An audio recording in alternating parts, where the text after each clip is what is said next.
అదే కొంతమందికి తెలియదు అవన్నీ, కానీ తెలిసే వాళ్ళకి చెప్పి వాళ్ళ పేర్లు చెప్పి వాళ్ళ పెద్దలు చేయడం నాకు ఇష్టం లేదు. కానీ చెప్తున్నాను మీకు, పోనీ సినిమా టాక్ యావరేజ్గా ఉంది బాగాలేదు అనడానికి కూడా సినిమా చూడటానికి వాళ్ళు ఏమన్నా పెద్ద హీరోలా? పోనీ డివైడ్ రిపోర్ట్ ఉన్నా చూసేయడానికి పెద్ద హీరోలా?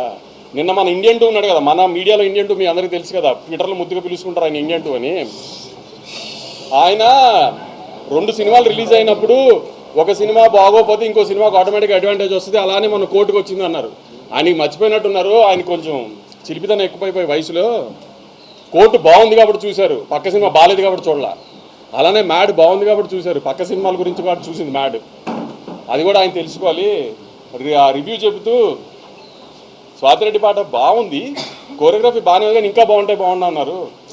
ఆయన ఈ వయసులో కూడా చిలిపితనం ఎక్కువ కదా ఆయనకి. ఆ దబిడి అదిదా సార్లా ఉంటే ఆయన హ్యాపీ ఫీల్ అవ్వడేమో, అలా లేదు కాబట్టి ఆయన హ్యాపీ ఫీల్ అవ్వలేదు.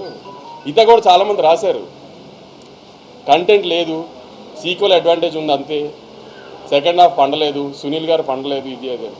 నేను సెకండ్ హాఫ్ థియేటర్లో చాలాసార్లు చూసే ఇప్పటికి అసలు రెస్పాన్స్ ఎలా ఉంది ఏంటని. ఏదన్నా పెద్ద హీరో లేడు, హై మూమెంట్స్ ఉండవు, హీరోయిక్ మూమెంట్స్ ఉండవు, అయినా అరుస్తూనే ఉన్నారు జనం సెకండ్ హాఫ్లో.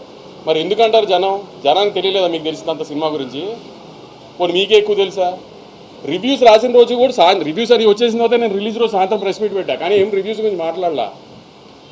ఎందుకంటే వాళ్ళ జాబ్ వాళ్ళది, మన జాబ్ మంది. కానీ వాళ్ళ రివ్యూని జస్టిఫై చేయడానికి వాళ్ళు ట్వీట్లు వేస్తున్నారు, సినిమా కరెక్షన్ ఊరికే ఉన్నాయి కంటెంట్ లేకుండా. అది కరెక్ట్ కాదు కదా.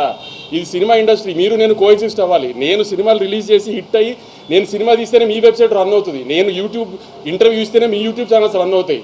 మీ ఇండస్ట్రీలో మేము యాడ్ ఇస్తేనే మీ వెబ్సైట్ రన్ అవుతుంది. అంతేగాని సినిమాని చంపేయడానికి ట్రై చేయమాకండి. మీ రివ్యూలు మేమే కాదన్న, ఆ రోజు రివ్యూలు వచ్చిన తర్వాత నేను ప్రెస్ మీట్ పెట్టా, కానీ రివ్యూల గురించి ఏం కామెంట్ చేయాల. నేను ఇప్పుడు రివ్యూ గురించి కామెంట్ చేయాలి, మీ ఒపీనియన్ మీ ఇష్టం. కానీ సినిమా ఆడుతున్న తర్వాత కూడా సినిమా ఎందుకు ఆడుతుందని అనాలిసిస్ మీరు ఇవ్వాల్సిన అవసరం లేదు. మీ జడ్జ్మెంట్ జనాలకు అక్కర్లా, జనం ఆల్రెడీ జడ్జ్ చేసేసే జనం చూస్తున్నారు దాన్ని. ఆ జడ్జ్మెంట్లు చేసి సినిమాని డిస్ట్రాయ్ చేయడానికి ట్రై చేయమాకండి. సినిమాలు ఆడితేనే మీరు ఉంటారు, లేకపోతే వెబ్సైట్ మూసి ఇంటికి రావాల్సి వస్తుంది అందరూ. అది గుర్తుపెట్టుకుని బిహేవ్ చేయండి నెక్స్ట్ టైం నుంచి.